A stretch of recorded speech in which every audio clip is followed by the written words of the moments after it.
بسم اللہ الرحمن الرحیم۔ السلام علیکم۔ گاؤں کے کنارے ایک نوجوان رہتا تھا جس کا نام حارث تھا۔ وہ خوبصورت، طاقتور اور ضدی مزاج تھا۔ اس کے والد عبداللہ ایک نیک اور محنتی کسان تھے، جبکہ اس کی ماں فاطمہ نرم دل اور خدا ترس عورت تھی۔ حارث کی ایک ایسی محبت تھی جس کا کسی کو علم نہ تھا۔ گاؤں کے بازار میں ایک عورت رہتی تھی، وردہ۔ وہ باتوں سے لوگوں کو اپنا گرویدہ کر لیتی تھی۔ حارث اکثر بہانے سے بازار جاتا اور اس سے ملتا۔ دونوں کی ملاقاتیں خفیہ تھیں۔ حارث خواب دیکھتا تھا کہ ایک دن وہ وردہ سے شادی کرے گا اور گاؤں چھوڑ کر کہیں دور چلا جائے گا، لیکن قسمت نے اس کے لیے کچھ اور لکھ رکھا تھا۔ عبداللہ کا ایک پرانا دوست تھا، یوسف۔ دونوں نے زندگی بھر ایک دوسرے کا ساتھ دیا تھا۔ ایک سال قحط آیا تو یوسف بیمار ہو کر دنیا سے رخصت ہو گیا۔ اس کی اکلوتی بیٹی مریم یتیم رہ گئی۔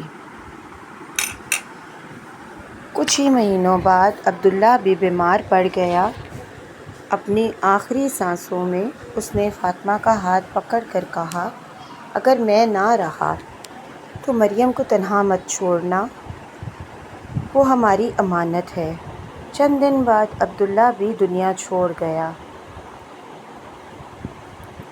والد کے انتقال کے بعد گھر کی ذمہ داریاں حارث پر آ گئیں، مگر اس کا دل اب بھی وردہ کے پاس تھا۔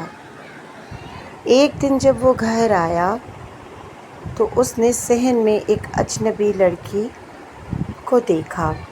سادہ لباس، جھکی ہوئی نظریں اور چہرے پر خاموشی۔ یہ کون ہے؟ حارث نے سخت لہجے میں پوچھا۔ فاطمہ نے جواب دیا،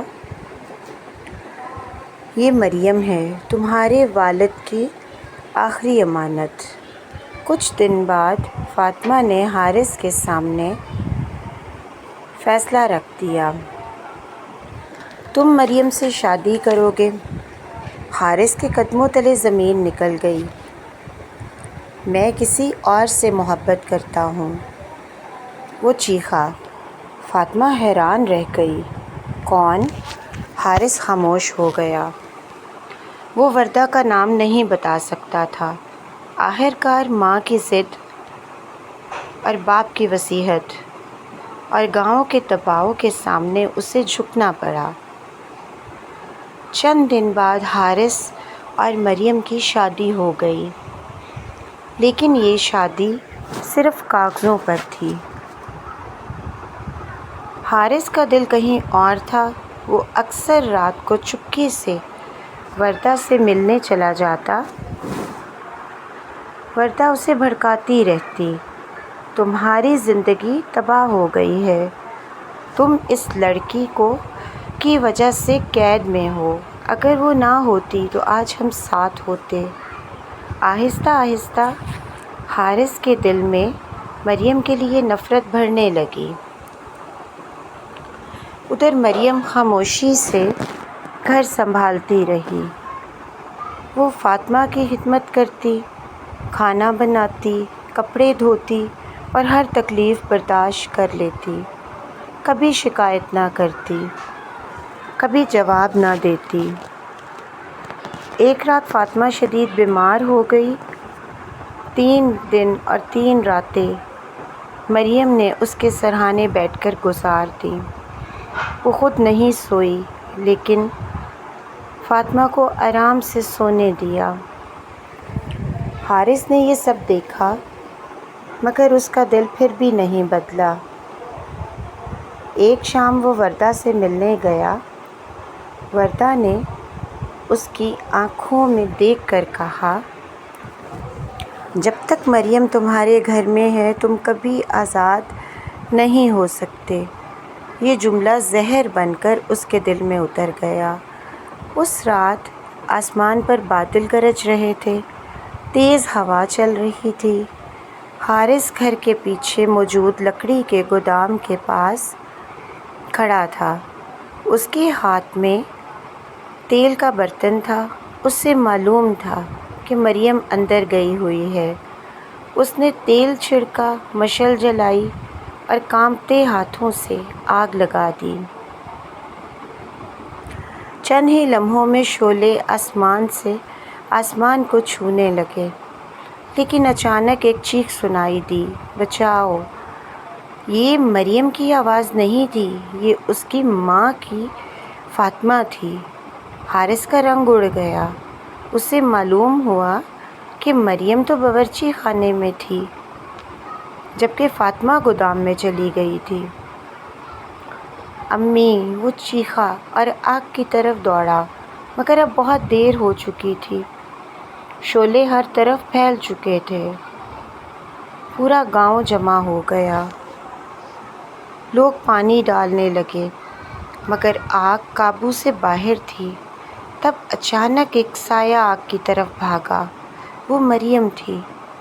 رک جاؤ! لوگوں نے چیخ کر کہا، لیکن وہ نہ رکی۔ وہ سیدھی شعلوں میں داخل ہو گئی۔ چند لمحے ایسے گزرے جیسے پوری دنیا رک گئی ہو۔ پھر دھوئیں میں ایک سایہ نظر آیا۔ مریم اپنی جان خطرے میں ڈال کر فاطمہ کو کندھے پر اٹھائے باہر آ رہی تھی۔ اس کے کپڑوں میں آگ لگی ہوئی تھی، ہاتھ جھلس چکے تھے، چہرہ دھوئیں سے سیاہ ہو چکا تھا، مگر اس نے فاطمہ کی جان بچا لی تھی۔ یہ منظر دیکھ کر حارث کے اندر کچھ ٹوٹ گیا۔ وہ گھٹنوں کے بل زمین پر گر گیا اور اس نے سب کے سامنے اعتراف کر لیا، آگ میں نے لگائی تھی۔ گاؤں میں ہنگامہ مچ گیا۔ لوگ اسے مارنے آگے بڑھے، مگر اس لمحے مریم کے کمزور قدموں سے ان کے سامنے آ گئی۔ نہیں، اس نے کہا، اسے چھوڑ دو۔ لوگ حیران رہ گئے۔ تم اس کا دفاع کر رہی ہو؟ مریم کی آنکھوں میں آنسو آ گئے۔ اس نے آہستہ سے کہا، نفرت کا علاج نفرت نہیں ہوتی۔ برائی کا جواب ہمیشہ برائی نہیں ہوتا۔ کبھی کبھی محبت وہ کام کر دیتی ہے جو سزا نہیں کر سکتی۔ پورا گاؤں خاموش ہو گیا۔ حارث پھوٹ پھوٹ کر رونے لگا۔ اسے پہلی بار احساس ہوا کہ وہ جس عورت کو بوجھ سمجھتا تھا، وہی اس کے گھر کی اصل روشنی تھی۔ اگلی صبح وہ وردہ کے گھر گیا۔ وردہ مسکرائی، آخر کار تم آزاد ہو گئے۔ حارث نے سرد لہجے میں جواب دیا، نہیں، آج میں پہلی بار آزاد ہوا ہوں۔ یہ کہہ کر وہ واپس مڑا اور کبھی دوبارہ وردہ کے پاس نہ گیا۔ اس دن کے بعد حارث بدل گیا۔ وہ محنت کرنے لگا، اپنی ماں کی خدمت کرنے لگا اور مریم کو وہ عزت دینے لگا جس کی وہ حقدار تھی۔ مریم کے زخم بھر گئے، مگر ان کے نشان باقی رہے، اور حارث کے دل پر بھی ایک نشان ہمیشہ کے لیے رہ گیا۔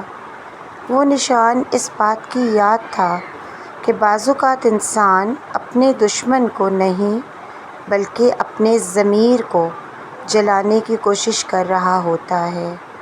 انسان کو تباہ کرنے والی چیز اکثر حالات نہیں ہوتے، بلکہ غلط صحبت، غلط فیصلہ اور اپنے نفس کی خواہشات ہوتی ہیں۔ اور یاد رکھو، بعض دل تلوار سے نہیں بلکہ ایک معافی سے بدل جاتے ہیں۔ اگر آپ کو یہ کہانی اچھی لگی ہو تو اپنی رائے کا اظہار کمنٹ میں ضرور کیجیے گا۔ اللہ پاک ہم سب کا حامی و ناصر ہو۔ آمین ثم آمین۔ جزاک اللہ۔